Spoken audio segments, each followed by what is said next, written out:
오늘은 염려에서 감사로라고 하는 제목으로 말씀을 나눌 때 염려를 감사로 바꾸어 주시는 하나님의 은혜를 발견할 수 있기를 바랍니다.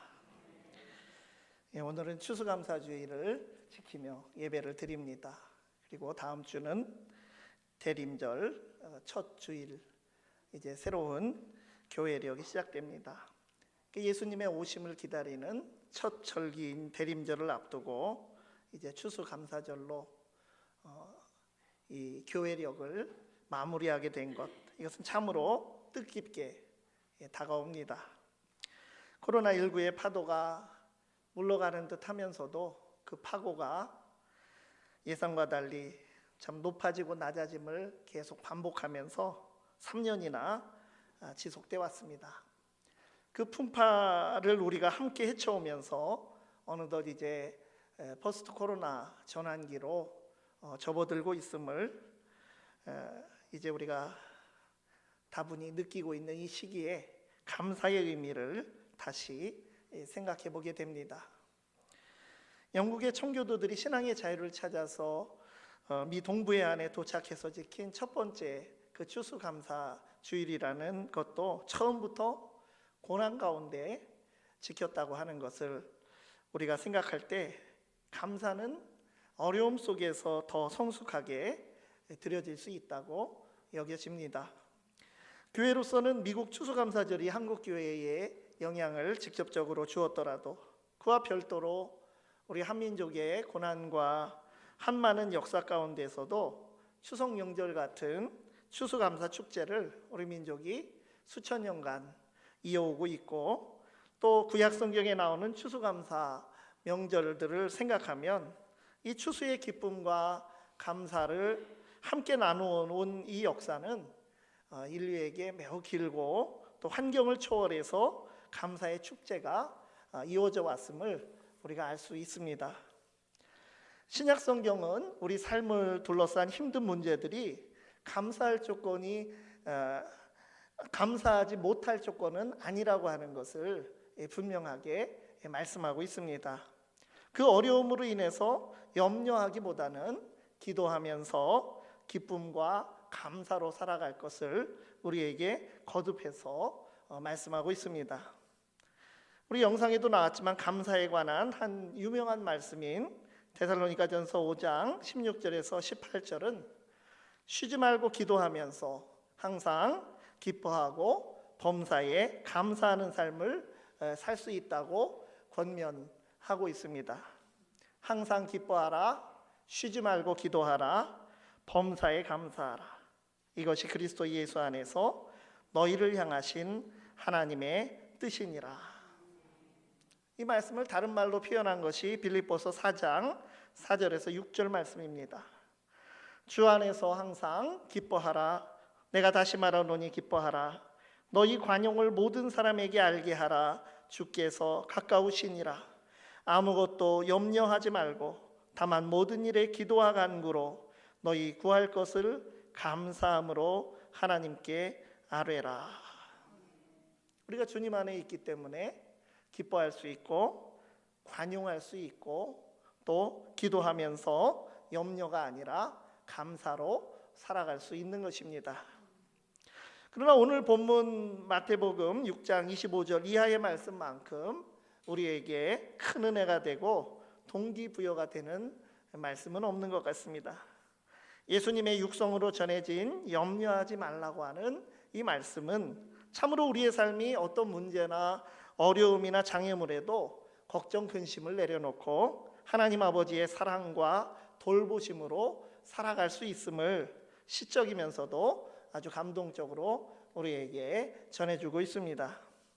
오늘 말씀을 통해서 우리의 삶이 진정한 감사의 길을 주 안에서 발견해 나갈 수 있기를 바랍니다. 이 첫 번째로 감사를 가로막는 염려를 내려놓고 하나님을 신뢰해야 합니다. 우리에게 염려는 감사를 가로막는 것입니다. 그런데 우리 중에 그 누구도 걱정, 근심, 염려가 없는 사람은 없을 것입니다. 예수님께서는 염려하지 말아야 할 이유를 인상 깊게 말씀하시며 부드러우면서도 단호한 말씀으로 염려하지 말라고 하십니다. 25절에 염려하지 말라고 시작하셔서 또 마지막에 31절에 염려하여 이르기를 무엇을 먹을까, 무엇을 마실까, 무엇을 입을까 하지 말라. 한 번 더 요약하고 또 강조하면서 말씀하셨습니다. 이 염려하다고 하는 말 아마 들어보셨을 텐데 헬라어 어원을 따라서 뜻을 풀어보면 이 메림나테레라고 하는 염려하지 말라, 메림나오라고 하는 동사는 분열하다, 나뉘다라고 하는 뜻입니다. 그러니까 우리의 마음이 나누어지는 것, 이것이 이 염려라고 하는 것이 성경의 언어가 가르쳐주는 말입니다. 앞에 말씀 24절에서 두 주인을 섬기지 못한다, 즉 하나님과 재물을 겸하여 섬기지 못하리라, 이런 말씀과 연관하여 본다면 하나님만이 아니라 재물도 함께 섬기면, 또 그것 말고 어떤 것이든 그것을 함께 섬기면 우리의 마음이 나누어지는 것입니다. 우리의 마음이 하나님과의 단순하고 완전한 관계를 떠나서 재물이든 어떤 다른 무엇으로 하나님과 다른 방향으로 분열되어 있으면 그것이 바로 염려로 이어질 수밖에 없는 것입니다. 예수님께서는 33절에서 결론적으로 제자들의 그 천국 백성의 경건한 삶의 원리는 먼저 하나님의 나라와 하나님의 의를 구하라고 하는 것, 즉 하나님 나라를 최우선이며 목적으로 생각하고 그러한 목적에 합당하게 더 나은 의를 드러내며 살아가는 것입니다.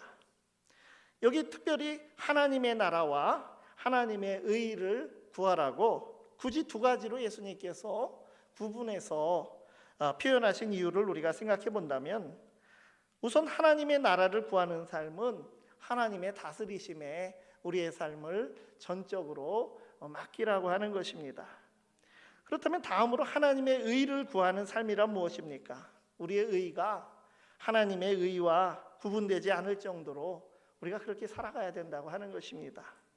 하나님의 말씀과 일치하는 삶, 하나님의 거룩하심에 들어가 있는 삶, 하나님의 사랑을 드러내는 삶입니다. 우리가 의식주를 염려하지 않고 살아갈 수는 없지만 한편으로 염려한다고 해서 생존의 문제가 근본적으로 해결되지는 못합니다. 염려한다고 해결되는 것은 아무것도 없습니다. 생명은 하나님께 속한 것이고 우리의 생존은 생명의 주인이신 하나님께 달린 것입니다. 그래서 우리가 염려하는 것은 사실은 생명의 일, 생존의 일, 이거 하나님께 달린 것인데 하나님의 일을 내가 하려고 하기 때문에 염려하게 되는 것입니다. 예수님께서는 염려하지 말라고 하실 뿐 아니라 26절부터 염려하지 않아도 되는 이유들을 참 시적으로 많이 표현을 하셨습니다. 먼저 공중의 새를 말씀하셨습니다. 공중의 새를 보라, 심지도 않고 거두지도 않고 창고에 모아 들이지도 아니하되 너희 하늘 아버지께서 기르시나니 너희는 이것들보다 귀하지 아니하냐. 무엇을 먹을까에 대한 염려를 하지 말라고 하는 예로 공중의 새를 말씀하셨습니다. 하늘 아버지께서 그 매일 우리가 보는 작은 새도 먹이시는데 하나님께서 그보다 더 귀하게 여기시는 인간을 가만히 두시겠느냐 물으시는 것입니다. 하나님께서는 우리에게 일용할 양식을 주십니다. 그러므로 무엇을 먹을까 염려할 것이 없습니다. 그 다음에는 키에 대한 말씀도 나옵니다. 27절에 너희 중에 누가 염려함으로 그 키를 한 자라도 더할 수 있겠느냐. 우리가 이 예배에서 보는 성경에는 키라고 번역이 됐는데 이 말은 사실은 두 가지로 번역이 되는 헬라어 단어입니다. 첫째는 키, 신장이라고 하는 공간적인 뜻이 있고, 둘째는 시간적인 뜻으로 수명이라고 하는 나이라고 하는 뜻이 있습니다. 그러니까 우리가 아무리 염려한다고 해도 시간과 공간을 우리가 초월할 수가 없습니다.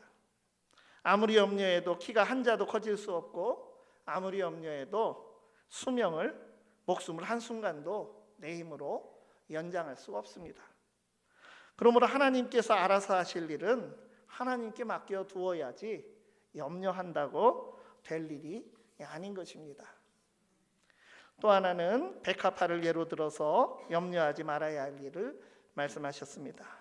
28절 이하의 말씀 보면 또 너희가 어찌 의복을 위하여 염려하느냐 들의 백합화가 어떻게 자라는가 생각하여 보라. 수고도 아니하고 길쌈도 아니하느니라. 그러나 내가 너희에게 말하노니 솔로몬의 모든 영광으로도 입은 것이 이 꽃 하나만 갖지 못하였느니라. 무엇을 입을까에 대한 염려도 하지 말라고 하는 그 예를 들에 핀 백합화를 통해서 말씀하십니다. 열심히 일을 하지도 않고 가만히 서 있는데도 그 아름다운 모습으로 그 백합화는 피어 있습니다. 수고도 길쌈도 안 한다. 수고라고 하는 것은 남자의 일이고 길쌈은 그 당시에 여자들이 집에서 옷감을 만들고 또 남자들은 들판에서 수고하고 일하는 그런 모습을 말씀하시는 것입니다. 그러한 들의 백합화도 솔로몬의 영광을 능가하는 아름답고 고상한 옷을 입고 있다는 것입니다. 이처럼 들의 백합화도 입히시는 하나님께서 하물며 사랑하는 자녀들을 입히시고 먹여주시지 않겠느냐. 주님께서 바로 그렇다라고 긍정으로 묻고 계신 것입니다. 그래서 결국 염려의 원인은 믿음으로 귀결되는 것입니다. 예수님께서는 이 모든 염려의 원인이 제자로서 천국 백성으로서 믿음의 문제라고 말씀을 하시고 규정하십니다. 30절 말씀에 오늘 있다가 내일 아궁이에 던져지는 들풀도 하나님이 이렇게 입히시거든 하물며 너희일까 보냐 믿음이 작은 자들아. 문제는 믿음, 하나님에 대한 신뢰라는 것입니다. 엄밀히 보면 염려는 믿음이 결핍된 것이다 라고 하는 말입니다. 믿음이 없으면 두려움, 의심이 생깁니다. 반면에 믿음이 있으면 두려움이 사라지고 상황에 흔들리지 않습니다. 그래서 우리말 성경들이 믿음에 따른 행동을 표현할 때 담대하다는 말을 사용을 했습니다. 하나님이 누구신지 알고 또 내가 누구인지 얼마나 존귀한 존재인지 진정으로 안다면 우리가 염려를 내려놓을 수가 있습니다. 예수님께서는 너희는 이것들보다 귀하지 아니하냐. 하나님 아버지께 우리는 바로 더 귀한 존재라고 말씀을 하여 주셨습니다. 하나님만을 온전한 마음으로 의지하는 믿음으로 염려를 물리쳐 나갈 수 있기를 바랍니다. 두 번째로 우리를 잘 아시고 채워주시는 아버지 하나님께 감사하며 살아가는 것입니다. 예수님께서 하나님을 하늘아버지라고 부르셨습니다. 하나님께서는 우리의 아버지가 되십니다. 좋은 아버지이십니다. 돌아온 탕자를 기다리고 용서한 아버지의 모습이 바로 우리 하늘아버지 하나님의 모습입니다. 하나님의 사랑은 아무 조건 없이 용서하시는 아버지의 사랑, 끊임없이 기다리시는 아버지의 사랑입니다. 또한 하나님의 사랑은 해산의 고통으로 낳은 자식을 정성으로 키우는 섬세한 어머니의 사랑을 포함하고 있는 것입니다. 그래서 인자하신 하나님은 우리 삶의 상황을 누구보다 잘 아시는 분이십니다. 오늘 32절 하반절에도 너희 하늘아버지께서 이 모든 것이 너희에게 있어야 할 것을 아시느니라고 했습니다. 이게 어떤 것은 아시고 어떤 것은 모르셔서 돕지 않으시고 돌보지 않으시는 것이 아닙니다. 모든 것이 하나님의 손안에 있습니다. 32절에서 33절 사이에 이 말씀의 요약과 결론인데 모든이라고 하는 말이 3번이나 나옵니다. 하나님의 우리를 향하신 인자하심과 배려는 그렇게 넉넉하고 풍성한 것입니다. 이방인과 같이 하지 말라고 하신 그 말씀, 중언부언하지 않아도 일일이 구하지 않아도 다 하시고 우리를 선하신 뜻으로 인도하여 주십니다. 또한 하나님은 이 모든 것을 아실 뿐 아니라 이 모든 것을 더해 주시는 분이십니다. 그 아심에 대한 후속 조치가 더해 주시는 것이죠. 33절 하반절에 그리하면 이 모든 것을 너희에게 더하시리라. 이 약속의 말씀을 믿고 인자하신 하늘아버지께 모든 우리의 삶을 맡겨드리고 온전히 의지하면 되는 것입니다. 그렇다고 해서 아무 근심 걱정 없이 모든 일에 낙천정이고 탱자 그런 말 하죠. 태평하게만 살라고 하는 그런 말씀을 하시는 것이 아닙니다. 하나님을 신뢰하지 않고 스스로의 노력으로 그 하나님 앞에 내려놓지 못하고 스스로 그냥 뭔가를 하겠다고 그 노력으로 살려고 하는 데에서 나오는 그런 염려를 경계하라고 하는 말씀입니다. 우리에게 대한 하나님의 섭리와 사랑, 그것이 분명히 있고 그것이 선하다고 하는 것을 기억하며 살아가라고 하는 것입니다. 우리를 향한 하나님의 섭리와 사랑은 공중의 새와 들의 꽃에 대한 그것과는 비교할 수 없이 각별하다고 말씀을 하십니다. 30절 하반절에 하물며 너희일까 보냐 믿음이 작은 자들아. 그러니까 하나님의 섭리는 사랑의 섭리이고 구원의 역사로 인도하시는 섭리입니다. 그러나 우리 주변에는 하나님의 섭리와 사랑 거기에 대해서 의심하게 만드는 그런 많은 일들이 또한 발생하기도 합니다. 믿지 않는 사람들뿐만이 아니라 신실하다고 하는 그 믿는 그리스도인들도 불행이나 고난을 겪습니다. 이러한 가운데에서도 우리가 하나님의 사랑을 확신하실 수 있습니까? 우리에게 고난이 있다 하여도 우리를 향하신 하나님의 섭리와 사랑은 이것은 정말로 선한 것이다 라고 하는 것, 합력하여 선을 이루는 것이다 라고 하는 것, 그것을 믿고 하나님을 굳게 신뢰할 수 있기를 바랍니다.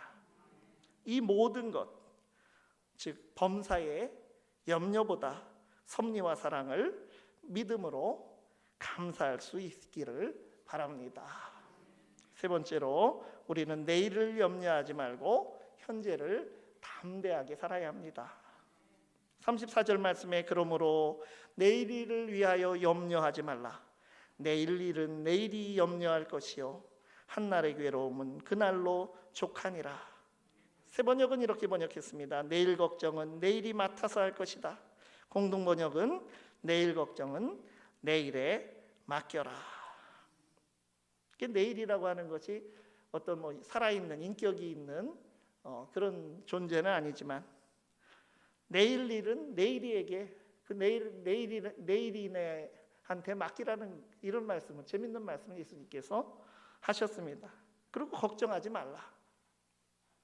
그러니까 불필요한 미래에 대한 염려 대신에 주어진 오늘 이 그날을 최선을 다하라고 말씀을 하시는 것입니다. 그러니까 결국 무슨 말입니까? 우리가 걱정하는 내일은 내일이 아니고 주님의 일이라는 거예요. 투마로우는 마이 워크가 아니고 로드스 워크다. 그 말을 하는 것입니다. 주님의 일로 맡겨드리라고 하는 것입니다. 내일 일은 내 일이 아닙니다. 우리가 한순간도 우리는 알 수가 없습니다. 내가 변화시킬 수 없습니다. 우리는 미래를 알 수 없기 때문에 그렇습니다. 그리고 우리 주님께서 미래를 책임져 주실 것이기 때문에 내일 일은 내일을 주관하시는 주님의 일입니다.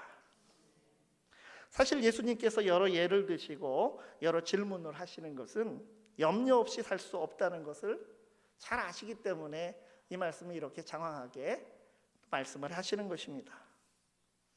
주기도문에도 일용할 양식을 위해서 기도하라고 하신 것처럼 우리는 의식주를 의식하지 않고 살아갈 수 없습니다. 염려하면서 살아갈 수밖에 없는 연약한 존재들입니다. 그러므로 결국은 염려 자체를 기계적으로 하지 말라는 말씀이 아니라 무엇을 위한 염려인가, 즉 무엇을 위한 삶을 사는가, 이것이 바로 우리에게 문제가 되는 것입니다. 의식주의에 매여 사는 것이 아니라 하나님 나라와 그의 의가 우리의 삶을 지배하는 그런 삶을 살라고 하시는 것인데, 중요한 것은 우리 믿는 성도들은 어떤 상황에서도 내일의 일도 하나님의 돌보심에 대한 확신을 가져야 합니다. 예수님도 우리에게 괴로움이 있다고 하는 것을 아십니다. 34절 끝에 뭐라고 하셨습니까? 한날의 괴로움은 그날로 족하니라. 그 괴로움 그저 바꿀 수 없는데 그날 괴로움 그날로 그저 그걸 그냥 감당하면서 하나님께 맡기고 살아가라, 이 말씀입니다. 과거에도 나를 지키셨던 하나님, 지금도 나를 돌보시는 하나님, 앞으로도 나를 이끄실 하나님을 기대하며 모든 것을 맡기시기를 바랍니다. 하나님을 중심에 두면 이제 질서가 잡힙니다. 하나님이 중심에 계시면 우리 삶의 모든 것이 제자리를 찾게 됩니다. 우리 모두가 염려에 붙잡힌 삶을 살기보다 하나님의 돌보심에 대한 절대적인 믿음을 가진 가운데서 하나님의 나라와 그의 의를 먼저 구하는 삶을 사심으로써 염려의 자리를 감사와 기쁨으로 채워주시는 충만한 은혜를 경험하기를 간절히 바랍니다. 기도하겠습니다. 하나님, 염려하지 않겠습니다. 염려를 내려놓겠습니다. 저희를 귀히 여겨주심을 감사드립니다. 모든 것을 다 하시고 더하여 주시는 주님께 맡기고 살아가도록 큰 믿음 주시어 염려가 아니라 감사로 주님이 인도하시는 길을 따라가게 하여 주시옵소서. 예수님 이름으로 기도드리옵나이다. 아멘. 우리 찬송 500